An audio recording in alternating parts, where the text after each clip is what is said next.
शेखावाटी वो इलाका है जो सबसे ज्यादा सैनिक इस देश के हर सेना के हर आपके कैंप में मिल जाएगा। निवेदन करना चाहूंगा मंत्री महोदय से कि शेखावाटी जो सैनिक एक्सप्रेस है जो जयपुर से दिल्ली तक आती है, निश्चित रूप से वो हरिद्वार तक जाए, और दूसरा जो आसाम से आती है वो दिल्ली तक आती है, उसको झुंझुनू सीकर होते हुए अजमेर तक उसको चालू करेंगे। जब आप 5 करोड़ 3 करोड़ रुपया एक अंडरपास के लिए लगाते हैं तो 5 लाख रुपए नहीं कर सकते। राम। माननीय स्पीकर महोदय, रेल संशोधन बिल 2024 पे तय रूप से रेलवे को विकास सबसे महत्वपूर्ण है। तो माल ढुलाई और यात्रा भार को तय रूप से जो विकास होना चाहिए था आज तक नहीं हुआ है, क्योंकि आज भी 80% माल बाई रोड होता है और पैसेंजर भी जिस तरह की हालत हो रही है, मैं समझता हूँ कि आज भी जो विकास जिस तरह से प्रधानमंत्री ग्राम सड़क योजना में इस देश के हर गांव को सड़क से जोड़ा गया है, मैं समझता हूँ हर तहसील हेडक्वार्टर तक को अगर जोड़ते तो बहुत बड़ा माल ढुलाई जो 80% आज बाई रोड जा रहा है वो अगर रेलवे के माध्यम से जाता तो निश्चित रूप से देश का विकास, क्योंकि आज भी 70% ऑयल हमें इंपोर्ट करना पड़ता है।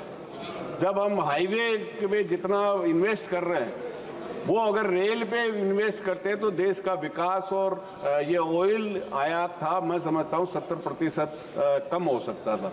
निश्चित रूप से इस पे सबसे बड़ी आवश्यकता है, क्योंकि रेल अगर आपने ट्रैक बिछाया है तो मैं समझता हूँ उसको दोबारा मेंटेन करने में उतना खर्चा नहीं आता जितना अभी दिल्ली बॉम्बे एक्सप्रेस हाईवे बनाया है, और अभी 1 साल चालू ये नहीं हुआ और उसको मेंटेनेंस करना पड़ रहा है।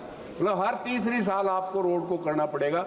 इसलिए जो विस्तार निश्चित रूप से जो रेल का विकास होना चाहिए था, जिसमें माल 80% हर तहसील हेडक्वार्टर तक पहुंच जाए और वहां से आम जनता तक पहुंचने का काम हो जाए। और यात्रियों को मैं समझता हूं देश की सरकार को पशु क्रूरता तो दिख रही है लेकिन मानव क्रूरता नहीं दिख रही। इस सदन में बहुत से सदस्यों ने छठ के वक्त, दीपावली के वक्त लोग किस तरह से साधारण डब्बों में टॉयलेट में खड़े होकर के लटक करके किस तरह से सफर करते हैं, आज भी आजादी के 75 साल बाद। मैं समझता हूँ इससे ज्यादा अफसोसजनक बात नहीं हो सकती। अभी मंत्री जी सुबह कह रहे थे कि हमने इतने डब्बे जनरल डिब्बे लेके आए, आज भी 20 डब्बों में 2 डब्बे आगे और पीछे 2 जनरल डिब्बे। आम आदमी जो 80% लोग हैं वो निश्चित रूप से उससे सफर करते हैं, क्योंकि उनको third AC, second AC, first AC की तो बात ही छोड़ दीजिए, उनमें वो जाने की स्थिति में नहीं है।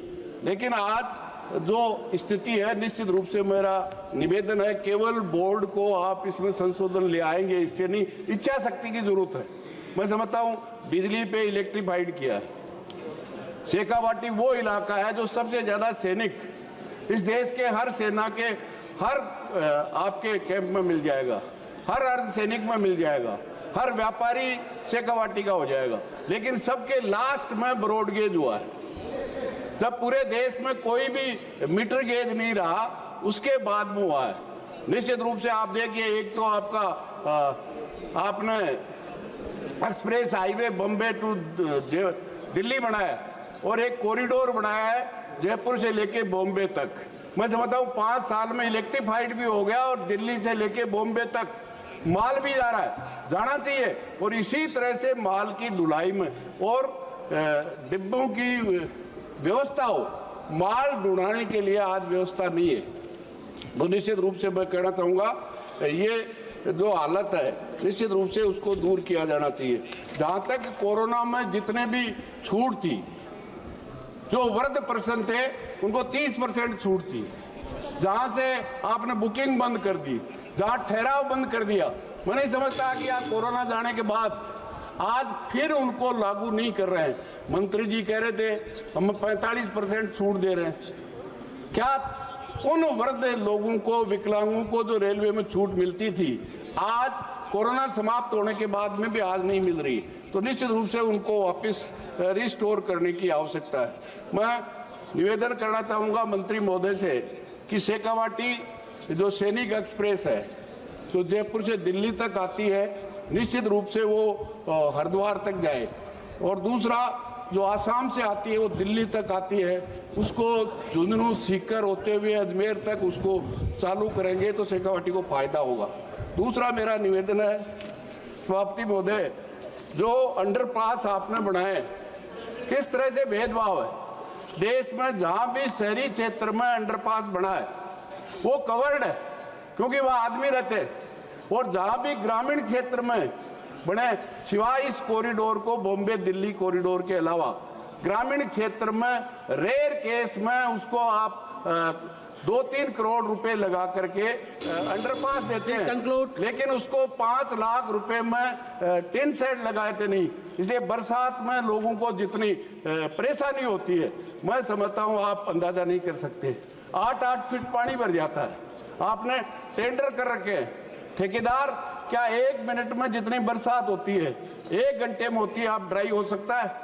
जब आप 5 करोड़ 3 करोड़ रुपया एक अंडरपास के लिए लगाते हैं तो 5 लाख रुपए में कवर नहीं कर सकते। इसलिए मेरा तो आपसे निवेदन है, निश्चित रूप से इसका विकास किया जाए, केवल बोर्ड देने से नहीं होगा, निश्चित रूप से। और मंत्री जी अभी उत्तर दे रहे थे, श्री सुदामा प्रसाद।